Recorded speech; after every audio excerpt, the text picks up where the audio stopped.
cartilla que llamamos en el periodismo, pero la voy a leer para no divagar.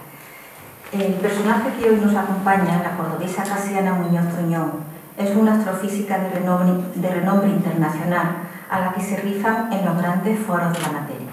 Y además, como subdirectora del Instituto de Astrofísica de Canarias, es experta en gestionar la política científica. En las islas ha desarrollado su fulgurante carrera y es tal la celebridad lograda entre sus paisanos de adopción que el pasado mes de julio le concedieron el título de Mujer Canaria del Año.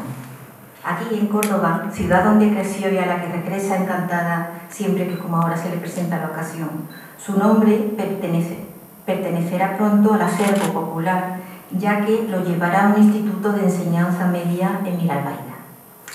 Sirva como entradilla de esta entrevista decir que Casiana Muñoz Tuñón lleva 35 años analizando la física de la formación estelar violenta de las galaxias y la caracterización y protección del cielo en los observatorios astronómicos. Que todo esto nos lo explicará ella. Y esta, la calidad del cielo y todo esto, incluye desde asuntos tan actuales como el estudio de la contaminación lumínica y el consiguiente ahorro energético, hasta el placer de mirar las estrellas para conocerse mejor a sí mismo. Porque Casiana, esta tarde podrán ustedes comprobarlo, además de una científica de dimensiones siderales, mejor dicho, tiene mucho de filósofa y de poeta. Bueno, se me ocurre abrir fuego preguntándote por tu venida a Córdoba de esta tarde. ¿Cómo te has encontrado Córdoba? ¿Ahora ya funciona? Sí. ¿Se oye? Yo antes de contestarte debo decirte lo que te digo siempre, después de tus presentaciones me quedo tan atónita que ya no sé cómo seguir el tono. Quiero, perdóname, darle las gracias a los que están aquí, esperar que en esta conversación les podamos decir algo que les resulte un poquito interesante, y también me han dicho que al final, si alguien quiere, puede preguntar, y sería un placer tanto para Rosa como para mí que eso suceda, porque significará que no la hemos aburrido más de lo imprescindible.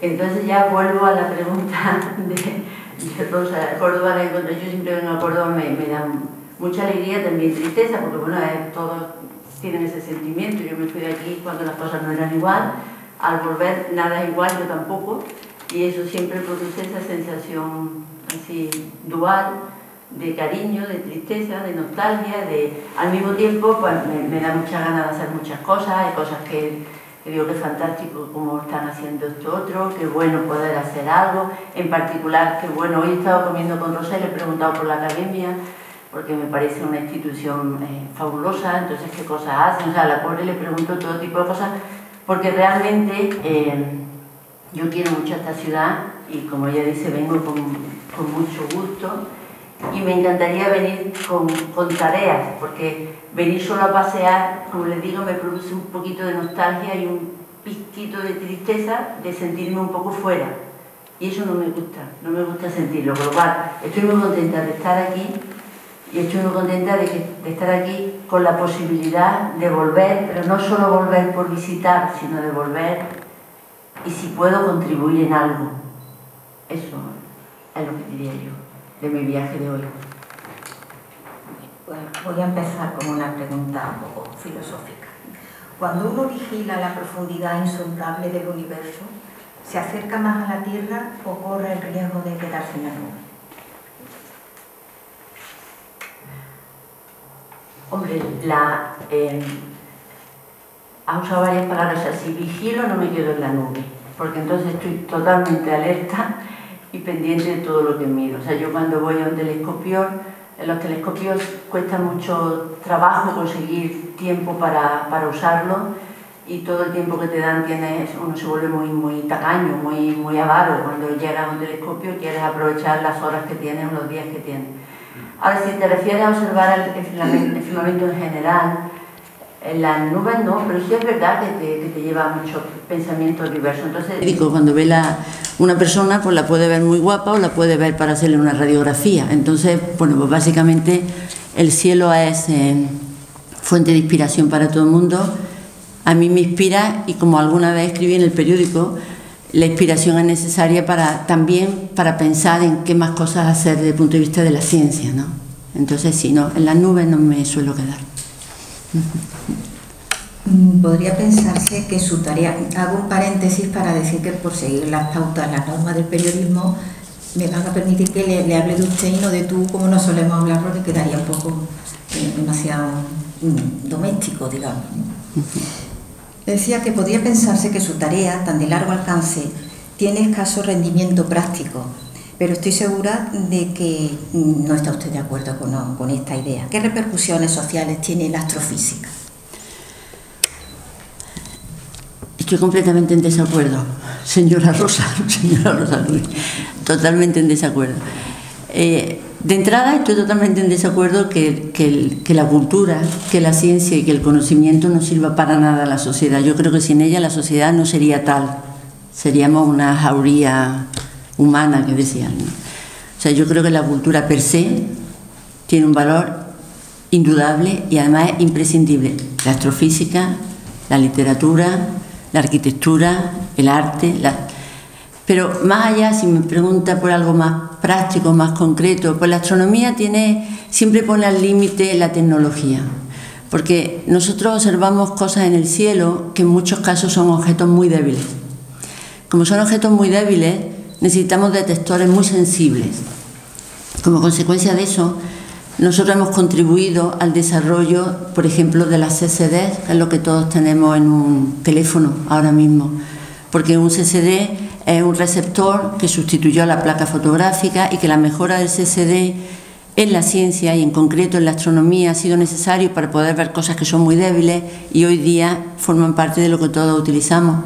Nosotros en la astronomía vemos objetos que están proyectados en el cielo porque esa tercera dimensión que lo da, en este caso, el tiempo, pero tiene que ver con el espacio, o sea, el espacio tiene un volumen y nosotros solo vemos la proyección en 2 dimensiones.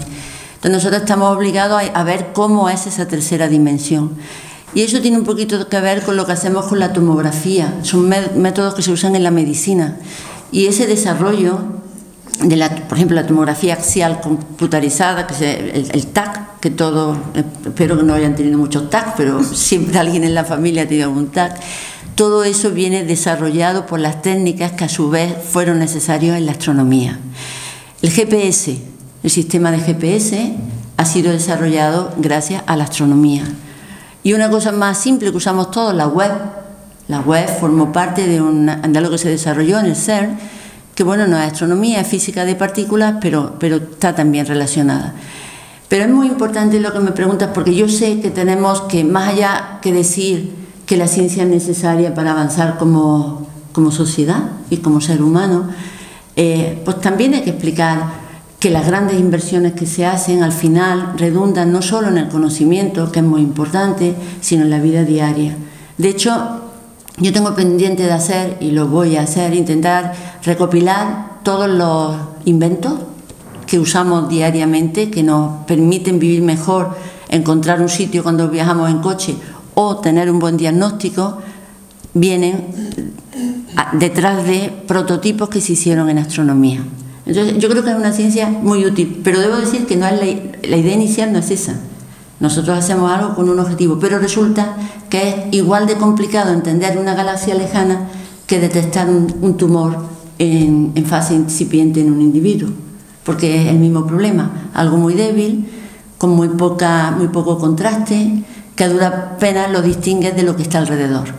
Entonces, encontrar esa forma débil, diferenciada de algo muy parecido, es nuestro gran problema en astronomía. Con lo cual, bueno, sí, hacemos cosas que sirven para todos en la vida más corriente. Vuelvo un poco al contenido filosófico, o el enfoque filosófico. Descifrar los enigmas del cosmos, incluida la creación del mundo, ¿implica un curso entre ciencia y religión? Yo me imagino que esa pregunta, la respuesta que yo te voy a dar no te la daría cualquiera, igual, obviamente es mi punto de vista. O sea, nosotros hemos avanzado mucho en la ciencia, en la astronomía en concreto, porque cada vez más entendemos por ejemplo, cómo se formó nuestra galaxia. Nuestras galaxias son muchas estrellas, tienen gas, tienen polvo, y sabemos que hubo galaxias más pequeñas que se fusionaron y acabaron llegando a lo que somos. Entonces nosotros podemos trazar la historia de nuestra galaxia hasta momentos muy primitivos, usando unas leyes, que son las leyes de la física, y usando modelos. Nosotros podríamos construir una galaxia como la nuestra con un modelo. En ese sentido sabemos mucho, pero si seguimos yendo hacia atrás, al final nosotros llegamos, ya saben todos, que la teoría actual del universo es la del Big Bang, en la cual hay un instante inicial, momento inicial, en el que toda la masa y toda la energía existe ahí, lo que se llama un punto singular en matemáticas. Y a partir de ahí, con unas leyes, se llega al universo que conocemos. Y con esas leyes nosotros podemos predecir el universo, es decir, va a seguir así indefinidamente, se va a acabar, se va a expandir, y cuánta masa tiene, todo ese tipo de cosas. Pero existe el dilema inicial, que de alguna manera es como una premisa. Les digo, toda la masa, toda la energía en un punto del universo. Y unas leyes que son unas leyes dadas. A partir de ahí, ¿tenemos resuelto el problema, por ejemplo, de la existencia de Dios o de algo? Yo creo que no. Quiero decir, obviamente, uno puede partir de una premisa y bueno, decir que no es necesario, porque ya sabemos que solo es necesario un instante inicial, una masa tal, una energía tal y unas leyes. Entonces, bueno, pues yo digo, no existe Dios, pero existe eso. Y a partir de ahí construyo el universo. Lo que quiero decirte con eso es que en realidad la física, la astrofísica, no ha resuelto la creación de esa materia, la formulación de esas leyes. Hay quien opina que eso se descubrirá y hay quien opina que hace falta un salto, digamos, por el momento de fe en algo. Entonces yo no creo que esté reñido, porque como científico, el científico tiene que usar el método científico, que significa que todo lo que se asevera tú tienes que tener unas leyes, puedes repetir el experimento y demostrar que eso es cierto. Eso no es incompatible con la religiosidad. No sabría decírtelo. Yo no encuentro la incompatibilidad, ni creo que haya que ser dogmático en un sentido o en otro. Yo dejo la fe o la creencia al terreno espiritual de cada quien. Vamos a hablar de otros orígenes, de los suyos. Alguna vez ha dicho que su padre, que era ingeniero de Renfe, era el humanista de la familia, un hombre de amplias inquietudes culturales. Pero que su madre no le iba a la saga. Su madre fue desde muy joven directora por oposición del Colegio Santa Rosa de Lima, en el Campo de la Verdad, hoy en un instituto bilingüe. ¿Encauzó ese ambiente intelectual su futuro, de alguna manera? Yo creo que tuve muchísima suerte, porque mi familia no era una familia con dinero, tampoco pobre, pero vamos, una familia bastante corriente. Todos estudiamos en colegios públicos, en institutos públicos, en universidades públicas. Pero sí es verdad que en mi casa había muchos libros siempre. Yo lo encontraba eso como habitual, pero claro, poco después me di cuenta de que eso no era habitual. O en mi casa, si preguntábamos algo, yo recuerdo que mi madre era el forofa del diccionario. O sea, cada vez que decíamos una palabra mal, nos mandaba al diccionario. Y después me di cuenta de que eso no es lo habitual. Y me daba cuenta de que en mi casa no se contemplaba la posibilidad de no estudiar. O sea, no entraba dentro de lo que estuviera en discusión. Ni entraba en discusión que uno se fuera a hacer algo sin haber terminado lo que tenía que estudiar. También es verdad que eran otros tiempos, no sé si ahora tenemos tanto margen, pero sí veo que en mi casa lo raro hubiera sido no hacerlo. O sea, que en ese sentido nosotros no tuvimos ninguna lucha. O sea, nosotros en nuestra casa lo normal era estudiar, se premiaba el estudio y se daba por supuesto que estudiamos. Entonces, en mi casa, como bien dicen, mi padre era un hombre muy inquieto, discutía las cosas, hablaba de lo que leía, comíamos todos juntos y hablábamos de lo que estaba aprendiendo. Era una casa donde todos hablábamos de todo. Mi madre era sumamente pragmática y eficiente, era una mujer muy capaz. Bueno, y volviendo a lo que ya decía el presidente, mi madre era directora, pero bueno, Nosotros somos 4, yo soy la mayor y la segunda síndrome de Down. Entonces eso no es ninguna tontería. O sea, estamos hablando de los años 60, que yo nací, una mujer que trabajaba, directora de un colegio, por oposición. Ella insistía en eso porque sabéis que después eso cambió. De alguna manera ella reivindicaba que lo fue haciendo un examen, una oposición en su tiempo, porque valoraban ese esfuerzo. Y nosotros lo entendíamos así. Y ya te digo, ya éramos 4, uno detrás de otro. Entonces también yo ahora pienso, bueno, ahora se ve que la vida ha cambiado mucho, pero yo qué sé, en las familias ahora tenemos un hijo, 2 hijos, y el hijo o los 2 hijos ocupan el todo de nuestra vida. Y en aquel entonces, pues ellos lo compaginaban todo muy bien. Entonces, en ese sentido, el que nosotros estudiáramos influyó en mi familia. Yo no sé si yo habría hecho lo mismo con otras familias. Bueno, nadie puede saberlo, pero en mi caso, las ganas de aprender, la curiosidad por aprender, el interés por lo que pasa, por la cultura en general, sin duda, yo lo viví en mi casa desde muy pequeña. Insisto, siendo una familia muy corriente desde el punto de vista económico. Yo recuerdo también cuando estudiábamos, pues a lo mejor en aquel entonces, no sé, los que sean contemporáneos se acordarán, pues estaba de moda a lo mejor ir a colegios privados o ir a eso que hacían los padres, hacían esfuerzos por eso. Mi madre, por ejemplo, era una abanderada de la enseñanza pública, bueno, abanderada exagerada. Ella no hubiera concebido nunca que ninguno de sus hijos fuera a un colegio que no fuera público. Era una defensora total de la enseñanza pública. Y bueno, yo también ya lo sé porque las cosas se heredan, o sea, sigo pensándolo así. Y en aquel caso, bueno, en mi casa había un ambiente, yo ahora lo veo privilegiado desde el punto de vista cultural, no porque fueran eruditos, sino porque tenían un interés genuino en aprender y nos lo transmitieron a todos. En mi casa todo. Hasta mi hermana Mayla, que es síndrome de Down, ahora ella vive conmigo y ella, su entretenimiento es hacer fichas, que ella le llama dibujo. Yo a veces digo, Ana María, qué trabajadora eres, que hubieras tenido. Es sumamente trabajadora, o sea, es como si fuera algo, la educación es muy importante, creo yo. Y en nuestro caso fuimos educados para que nos gustara el estudio.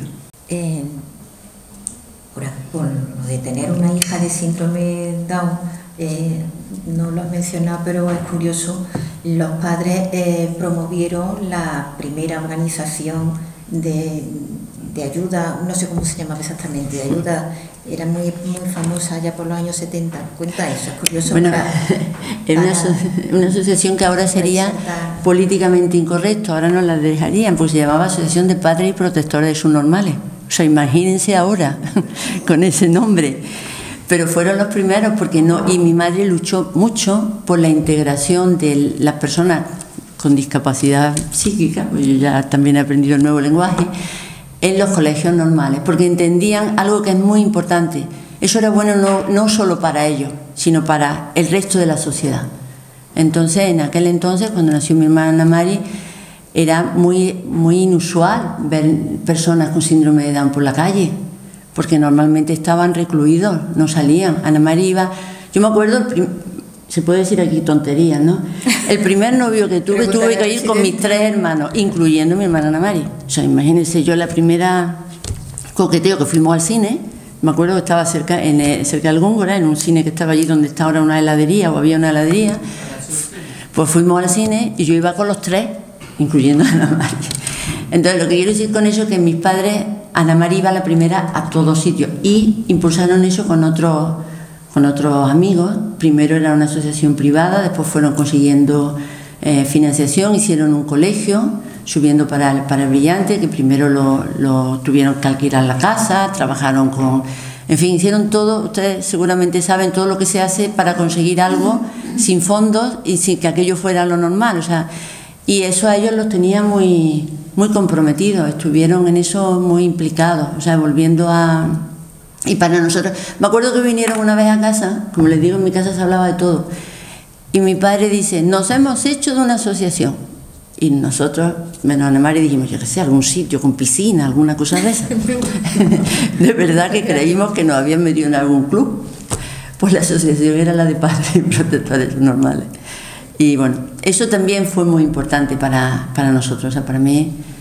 Por eso ahora Pero bueno, sí, fue muy importante. Mis padres trabajaron mucho por eso, mi hermana fue todo lo integrada y mi madre al final estuvo muy contenta porque en el colegio empezó a ver que se empezaba a ver algún tipo de integración de personas con discapacidad hasta que podían aguantar con alguna ayuda. Pero eso hacía que todo el mundo viera todas las otras realidades. Eso es muy bueno para todo el mundo. Sí, sí. Yo no me acuerdo si me toca darle el botón o no. ¿Se me oye?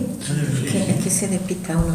No, mejor del Colegio del Campo de la Verdad, que dirigía a su madre y donde estudió usted a básica, pasó, como no podía ser menos, en unos padres defensores de la enseñanza pública, al Instituto Góngora. Por cierto, que nuestro presidente lo dirigió durante bastantes años. Y bueno, y allí resulta que no solo era muy buena estudiante de sacar buenas notas, sino que además era muy buena deportista. Sé que destacó mucho en el equipo de béisbol y a punto estuvo de fichar por la selección nacional. No sé qué hubiera sido de la ciencia de la astrofísica si llega a suceder tal cosa. Bueno, yo siempre soy bastante inquieta. El Góngora, para mí el Góngora era un referente. Yo creo que era un instituto excelente. Era excelente entonces y confío en que siga haciéndolo. Era un referente. Mis padres habían estudiado en el Góngora. Es el instituto de las generaciones anteriores. Entonces yo creo que el Góngora para todos los cordobeses de una determinada edad es algo muy importante que hay que reivindicar, no solo por el nombre. Yo cuando dijeron lo de ponerme el nombre nuevo mío al instituto pensé en el Góngora y dije, Dios mío, pero ¿cómo es posible? Pero claro, Góngora es un referente universal, no es ya muy clásico, muy conocido, y esto es otro asunto. Pero volviendo a lo que decía, a mí me gustaba mucho el deporte, jugaba vóley, y también es verdad que también hacía un poquito de montaña, porque me gusta, y iba al conservatorio. Lo que digo es que uno, ¿verdad? Todos tocaba la guitarra, ¿no? Tocaba la guitarra, sí. Entonces, yo no sé, todos seguro se acuerdan cómo cunde el tiempo, ¿no? En una determinada edad. Dice, pero bueno, ¿cómo tenía yo tiempo de hacer tanta cosa? ¿Cómo tenía tiempo de eso y después encima? Pues la verdad que sí daba tiempo, pues bueno, y el Góngora es un referente extraordinario. El vóley me encantaba. Cuando me fui a Granada a estudiar ya veía que no podía, pero me metí a hacer montañismo. Y yo creo que si me hubieran fichado, a lo mejor al año siguiente me habrían despachado, porque yo lo hacía bastante bien, pero una cosa es jugar con 18 y otra cosa es seguir. Pero no creo, me gustaba como a tiempo parcial. Pero sí me gustaba mucho. Y además es algo que yo ahora sigo haciendo deporte, a todo el mundo se lo recomiendo. Lo famoso que dicen los psiquiatras ahora, que están de sentido común, que a mí me sorprende que nos lo tengan que decir. O sea, la vida consiste en muchas cosas. Hacer una sola no se te va la energía, ¿no? Necesitas hacer de todo un poco para, en fin. Pero lo que sí es verdad es que uno puede tomar unos caminos u otros, ¿no? ¿Cree usted en el azar? De este lado por aquí está Paco Carrasco, nuestro compañero, que acaba de publicar un libro de relatos basados en el azar. Lo digo porque no sé si rige el azar, si piensa desde los movimientos del universo, ¿no? Desde el Big Bang, los estallidos y tal, a las cosas más cotidianas de la vida. ¿Es así o no? Hombre, el azar. Claro que existe el azar. Pero además es que en realidad cada decisión que uno toma, o sea, en cada momento que tienes que decidir. Yo antes pensaba qué difícil es decidir. Y ahora pienso, digo, qué pena todo lo que rechacé, todo lo que no pude hacer. El problema de decidir A es que no puedes hacer ni B, ni C, ni D, ¿no? Entonces, claro, cada decisión, en el fondo, renuncias a muchas otras posibilidades. No es azar como tal, tú decides normalmente basándote en un argumento. Y en aquel momento es el mejor.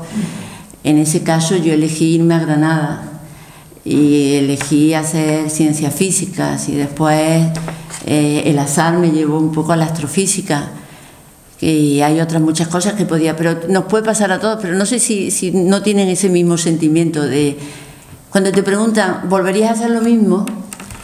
Pues la respuesta es obvia, en esas circunstancias sí. A mí lo que me gustaría es que hubiera posibilidad, o lo que ahora hablan de los multiversos, de que hubiera 10 mundos paralelos y poder haber hecho 10 diferentes vidas. O sea, no es que yo me arrepienta de haber elegido esta vida, pero digo, qué pena que no pude tener 10 más o 10 distintas haciendo otras cosas también, ¿no? Eso. ¿Y qué circunstancias tuvieron que converger para que acabara en Canarias? ¿Qué tuvo que pasar para que acabara en Canarias? Y allí sigues, por cierto. Allí sigo. Pues yo creo que lo que sí fue determinante es que yo soy muy inquieta.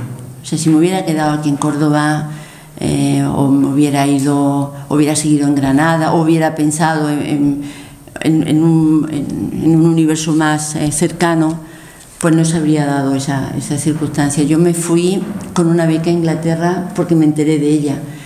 Y estando en Inglaterra me mandaron mis profesores míos el anuncio de que había becas en Canarias para hacer el doctorado. Y pues yo la pedí. O sea, lo que sí es verdad, a mí no me da miedo casi de nada. Quiero decirte, yo no me había montado en un avión y no me preocupaba mucho. Y ahora sí, no soy una persona nada miedosa, no me preocupa cómo se vivirá en Canarias o qué pasará en América o si China es peligroso. O sea, soy un poco inconsciente, a lo mejor. Pero el punto es que ahí yo me enteré, lo pedí y me lo dieron. Como bien dice, yo tenía un buen currículum, había estudiado física y fui a Canarias, o sea, a hacer el doctorado en astrofísica, pero no sabía absolutamente nada de astronomía. De hecho, cuando llegué me fui al observatorio, que espero que puedan venir a visitarlo porque es un sitio realmente precioso. Doy fe de ello. Y entonces me recuerdo que me tienen una cúpula y desde fuera, o sea, la cúpula que ya era una cúpula más antigua, era un telescopio de 1,5 metros de diámetro, ahora tenemos telescopios de 30 metros, y aquel telescopio se podía mover manualmente. Y un telescopio tiene 2 movimientos. Uno se llama en ascensión recta, y es que se mueve de este a oeste, y otro se llama en declinación, que es que lo sube como si fuera a disparar yo lo digo como si eso fuera más fácil, como si fuera a disparar un cañón. Yo no sé por qué pongo ese ejemplo, porque es más fácil mover un telescopio, más probable que tengamos que mover un telescopio que tengamos que disparar un cañón. Pero el telescopio básicamente se mueve este-oeste y norte-sur, y eso se llama ascensión recta y declinación. Para que se hagan una idea de lo ignorante que yo era, me metieron allí y el que era uno de mis directores desde fuera me decía, mueve en ascensión recta. Y yo allí veía 4 palos, no tenía ni idea de por dónde tenía que ser. Yo moví aquello en un sitio y me dijo, no, en ese sentido no, en el otro. Y yo quiere decir que tenías 24 años, ¿no? Sí, pero eso no justificaba mi ignorancia. Quiero decir, tenía 24 años y una ignorancia infinita, pero de alguna manera yo no me atrevía a decirle a este señor que yo no sabía lo que era la ascensión recta y la declinación, porque yo no había estudiado nada de eso. Yo había estudiado física, o sea, no sabía. Es una tontería, esto es una anécdota porque es algo que se aprende muy fácilmente, pero va en la línea de lo que habías preguntado, que fue todo pura circunstancias de la vida. O sea, me fui a Inglaterra, pedí eso, me fui a Canarias y empecé a estudiar astronomía y me gustó mucho. Me gustó Canarias, es un sitio muy, muy agradable para vivir, pero la astronomía me encanta porque tiene un montón de dimensiones que yo ni imaginaba. Con lo cual, en la astronomía encontré, digamos, todas las posibilidades del tipo de cosas que a mí me gusta hacer. Porque incluye todo, incluye ciencia, incluye estudio, incluye tecnología, incluye relaciones internacionales, incluye estudiantes, gente muy joven que empieza. Hay muchos postdocs que son los que llegan con contratos recién terminados el doctorado, que también son... Es un mundo en el que hay todas las edades y toda gente muy inquieta y gente que te pone un poco al límite, ¿no? O sea, no te puedes dormir, tienes que estar siempre despierto y a mí eso me encanta, me gusta mucho, sí. Casi recién llegada a Canarias, optó a una plaza de profesora titular en la universidad, la sacó, empezó a ejercer la enseñanza. No era compatible, digamos, en horario, no sea por lo otro, o que no le satisfizo. Eso pasó, o sea, yo terminé el doctorado, después tuve una beca postdoctoral, estuve en Inglaterra, volví y me presenté a esa plaza que era un puesto permanente de profesor titular de la Universidad de La Laguna. La saqué y daba clases de métodos matemáticos para la física.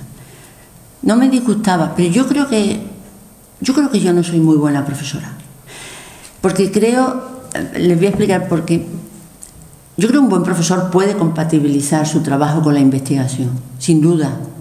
De hecho, a nivel de universidad, yo diría que es necesario.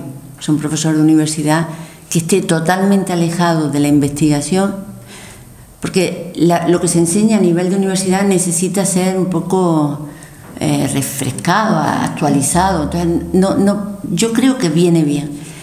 Pero el docente tiene que tener una dedicación, una vocación. Yo les tengo mucha valoración. Entonces, respuesta a lo que me preguntan, yo creo que no lo hice mal. No era compatible. Bueno, yo estaba en el departamento de física y yo me había formado en astrofísica, en el Instituto de Astrofísica. Como le comentaba, el Instituto de Astrofísica Canario ofrece unas posibilidades muy buenas. Hay acuerdos internacionales, trabajamos con muchos países, se viaja mucho, colaboras con gente de todo el mundo, tienes presupuestos para hacer telescopios de una gran cantidad.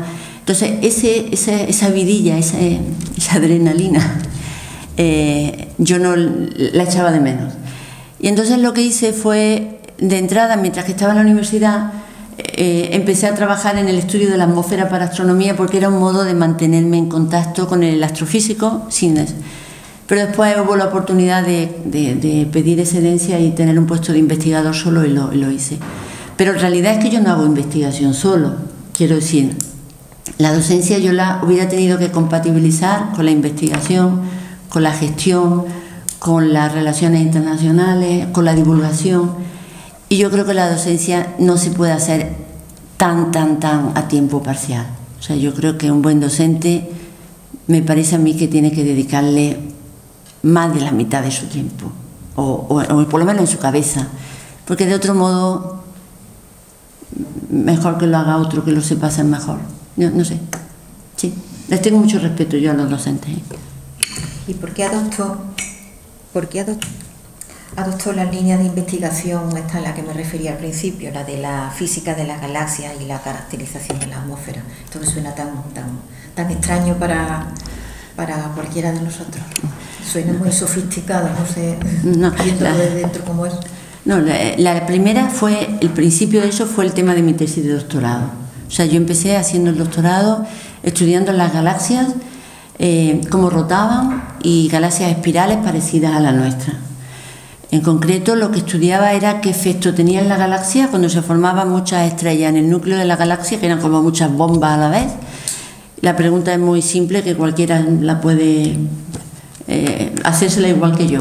Si tú metes muchas bombas en el centro de una galaxia, ¿qué pasa? ¿Destruyes la galaxia o la galaxia aguanta esa gran explosión?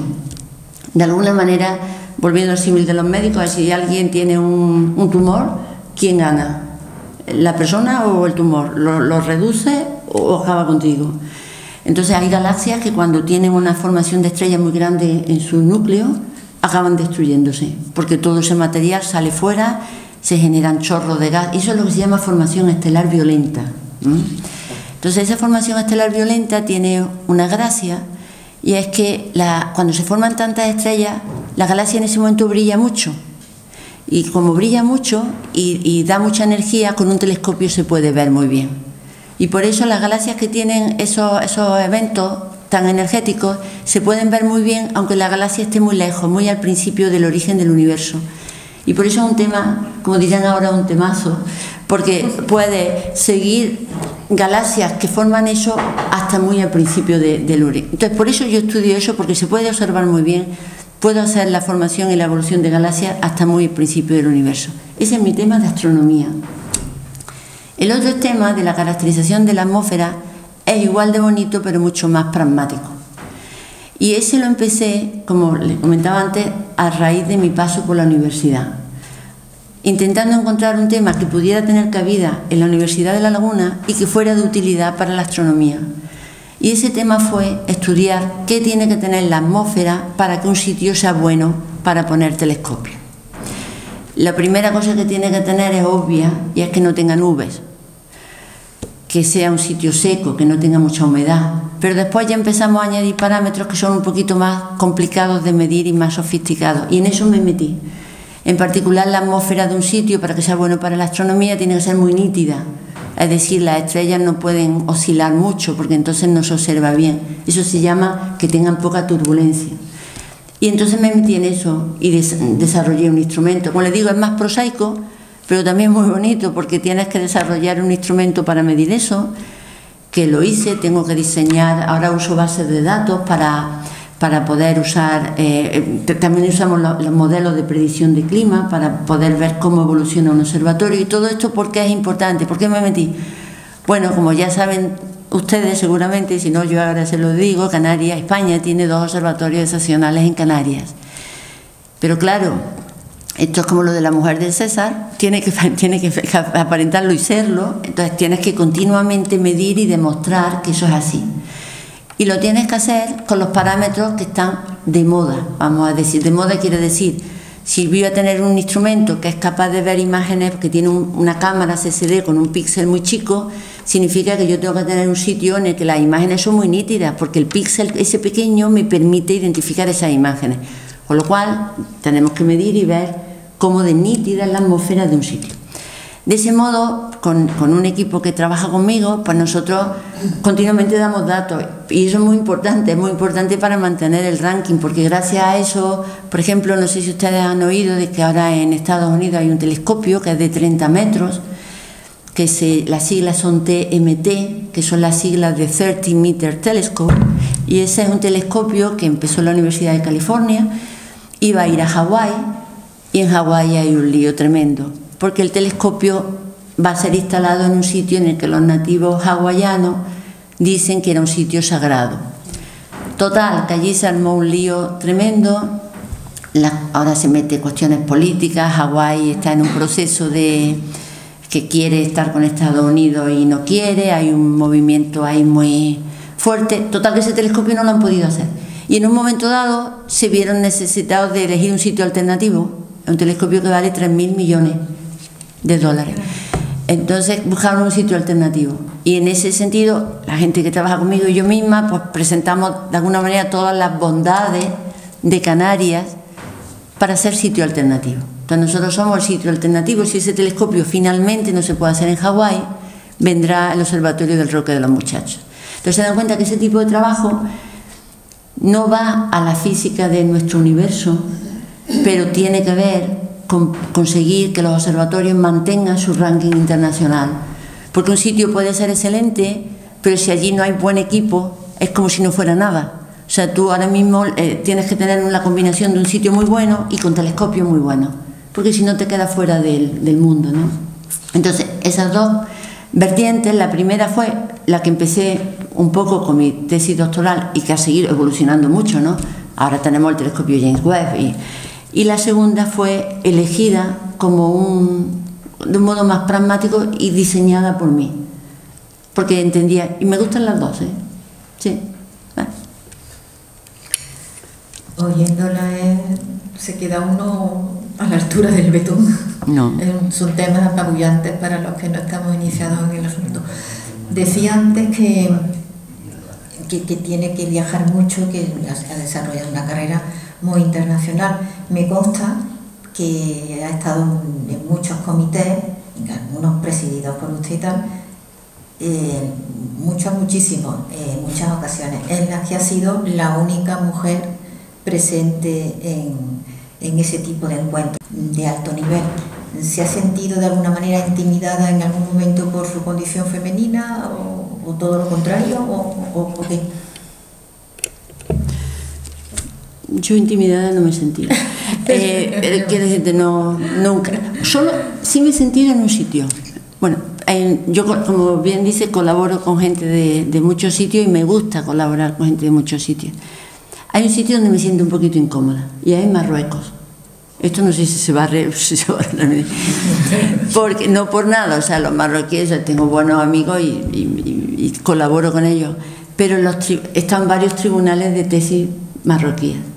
Los tribunales de tesis marroquíes son como los franceses, que o sea, en España tenemos el tribunal de una presentación de tesis, antes eran 5 personas, ahora son 3 o 5, pero muy pequeños.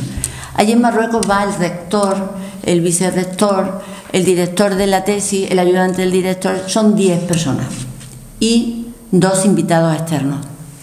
Yo están varias como invitada externa. Obviamente era la única invitada externa de los 10 que estaban allí, pero lo más raro era que después en la celebración las mujeres lo celebran aparte.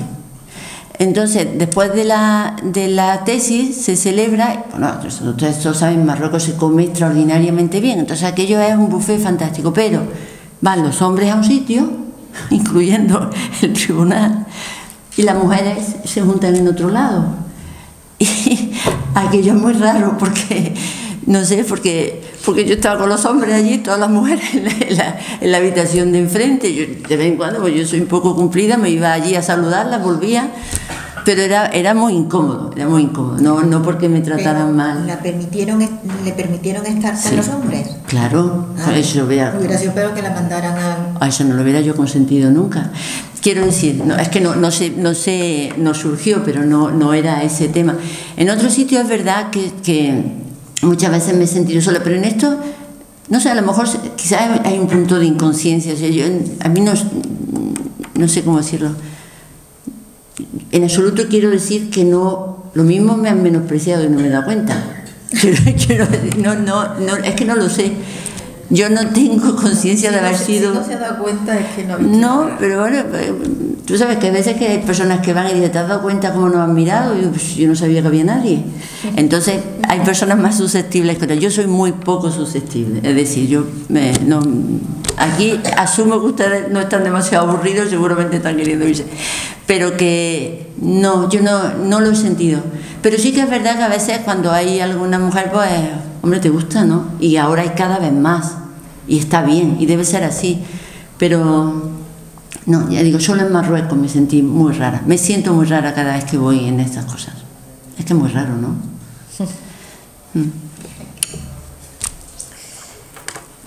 Estaba mirando el reloj porque no sé de cuánto tiempo disponemos. Puedo ya ir abreviando. A su actividad observando el firmamento suele unir una incansable faceta divulgadora. No hay nada más que escucharla esta tarde aquí para ver lo bien que habla y lo que se le entiende dentro de ser un tema tan enigmático para el común de los mortales, ¿no? Decía una faceta, una excelente divulgadora, que lo mismo se adapta a un lenguaje sencillo para escolares que a la sofisticación de un comité de expertos. Recientemente fue invitada por Naciones Unidas para dar una conferencia sobre la ley española del cielo, y a eso iba. Que parece una ley que nos han copiado mucho, aunque nadie sabía que sepamos. No creo que los que estemos aquí supiéramos que esa ley existía, ¿no? Es que se puede legislar el cielo más allá del espacio aéreo por el que circulan los aviones. Se pueden legislar las estrellas, los planetas. Se puede, pero es muy difícil y en eso andamos. Pero primero voy a decir, la divulgación a mí me gusta, pero más que divulgar yo entiendo que es, bueno, ahora hay un tópico, se dice que estamos obligados a explicar a la sociedad lo que hacemos. Realmente es así, estamos obligados porque de alguna manera yo quisiera que de aquí hoy, por eso si no lo conseguimos, me encantaría que hicieran alguna pregunta, cada uno de ustedes pueda irse a tomar un café o a una cerveza o lo que quieran que vayan y contar alguna cosa de la que se ha hablado aquí, porque si no hemos conseguido que algo quede... Lo de Marruecos. Por lo mejor sí. Pues eso. Pero, por ejemplo, divulgar a nivel de niños es muy difícil. Yo eso no lo he hecho. O sea,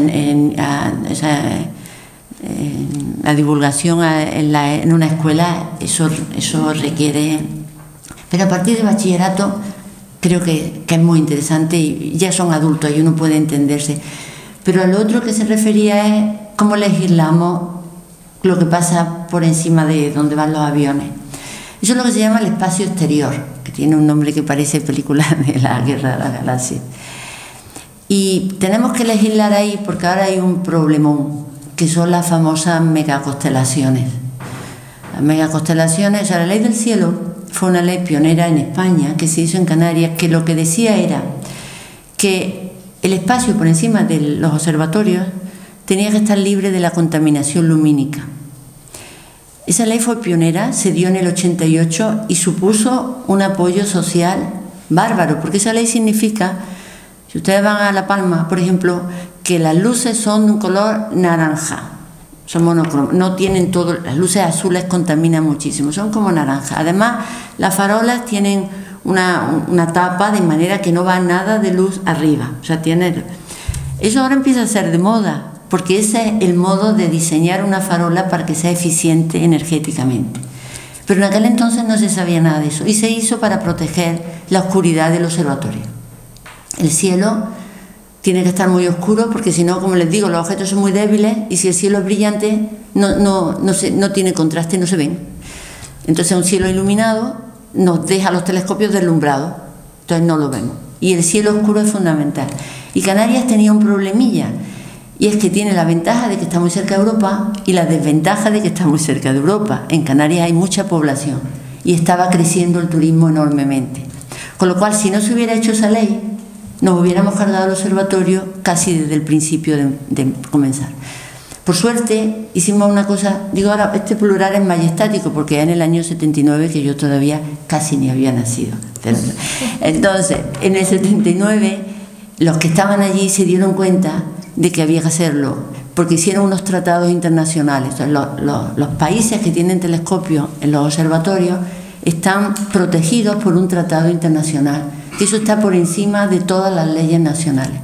Como consecuencia de eso, España estaba obligada a proteger el cielo por el cual habían firmado ese tratado. Y gracias a esa obligación se empezó a mover la ley del cielo. Como consecuencia de eso, Canarias sigue siendo oscura, aunque hayan crecido en población y aunque se desarrolle el turismo, porque todos tienen que seguir un modo de iluminar definido. Fue pionero y ahora existe en Chile, existe en algunas regiones de Estados Unidos. Ahora, ¿qué pasa? Pues ahora tenemos otro problema que sucede, que el origen no está en la Tierra, sino que viene de los satélites que se están lanzando, en particular empresas privadas. Son satélites pequeños, ahora son muy baratos de hacer, se lanzan decenas de miles. Y esos satélites que los colocan en órbita a 600 kilómetros o a 1500 kilómetros de la superficie de la Tierra, cada uno de ellos tiene un panel solar. Entonces cada uno de ellos se convierte en una pequeña estrellita cuando se pone el sol. Entonces de golpe podemos tener en el horizonte una banda, como si fueran las bandas de pájaros que van emigrando, de satélites. Estamos como creando vías lácteas artificiales. Si fueran 3, bueno, si fueran 100, pero están previstos lanzar cientos de miles.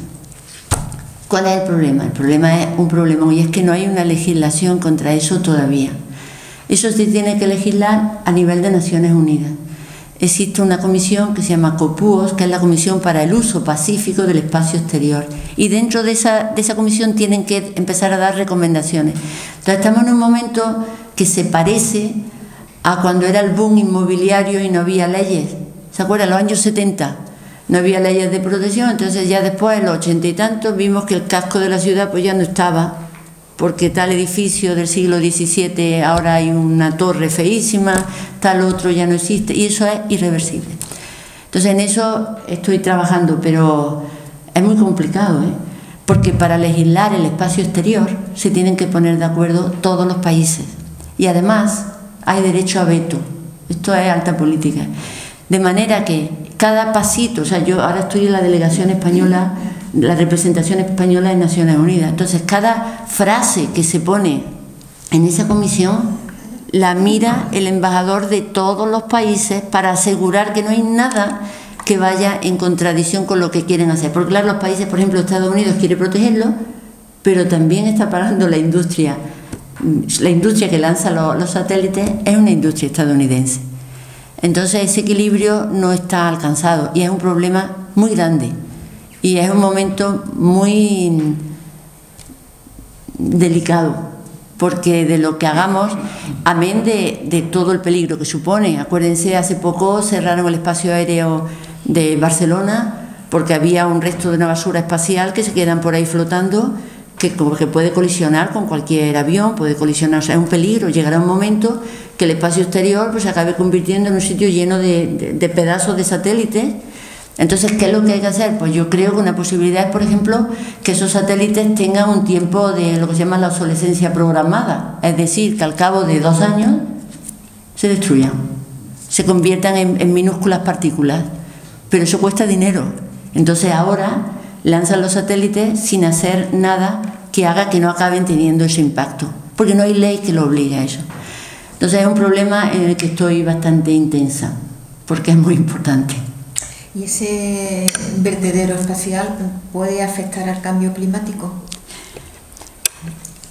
Al cambio climático tendría que haber muchísimo hasta el punto de que oscureciera. No, al cambio climático no, porque el cambio climático tiene que ver con la atmósfera más baja, con la atmósfera que tenemos en los primeros 100 kilómetros, que tiene que ver con el intercambio de gases en esa capa de la atmósfera, que es la que hace el efecto invernadero y todo eso. Estamos hablando de espacios mucho más altos, pero sí tiene que ver con los satélites de comunicaciones que usamos, sí tiene que ver con los satélites de mapeo, de cartografiado de la Tierra, sí tiene que ver con los satélites, digamos, de seguridad que usamos las naciones, porque les digo, son empresas que lanzan un montón de... son como las bombas de racimo, lanzan muchos, dicen que se acabarán cayendo, pero de entrada son bandas que están afectando a la observación mucho y a la seguridad del espacio aéreo también. Es un problema, sí. Y aparte de chatarra cósmica, ¿hay alguien ahí arriba? ¿Puede haber mundos parecidos al nuestro? Como la pregunta esa es la pregunta que parezco de los escolásticos, estos que le daban la vuelta. Sabes que nosotros somos un planeta en una estrella, de las cuales hay miles de millones en nuestra galaxia es una de miles de millones de galaxias. Pues seguramente hay algo parecido, seguramente sí. Ya sabemos, se están descubriendo planetas con atmósferas con oxígeno, con carbono, que sabemos que son la base de la vida tal y como la conocemos nosotros. Pues seguramente sí. Que haya un grupo como nosotros aquí exactamente igual repitiendo esto, pues en los multiversos sí, pero no lo sé, no lo sé. Y a propósito de multiverso, ¿son las estrellas tan bonitas como las cantan los poetas? Son incluso más bonitas, porque son igual. Aquí yo reivindico como cuando uno conoce algo, te parece todavía más hermoso, ¿no? Sobre todo si lo que tiene en su interior es extraordinario. Esto es como el enamoramiento, ¿no? Tú conoces a alguien y lo ves por ahí y dices qué guapo, qué guapa. Y después si la conoces y resulta que es todavía interiormente mejor, y dices, wow, esto ya es fantástico. Pues eso me pasa a mí con las estrellas. O sea, las estrellas, si las miras, pues son, o sea, el cielo, un cielo, yo de nuevo los invito a... Bueno, aquí también se pueden ir allí al Valle de los Pedroches y hay unos cielos maravillosos. O sea, cualquiera sale una noche y ve el cielo y como mínimo te hace reflexionar que solo por eso es maravilloso. Pero aparte de eso, cuando sabes cómo se forma una estrella, por qué brilla, toda la energía que tiene en su interior, son máquinas, son auténticas bombas cada una de ellas, impresionantes en su equilibrio, que están ahí oscilando por explotar, decidiendo cuándo explotarán, en una pugna continua, y uno las ve ahí tan inocentes y tan poéticas, y tienen un dilema interior tremendo. Sí, son iguales de bonitas.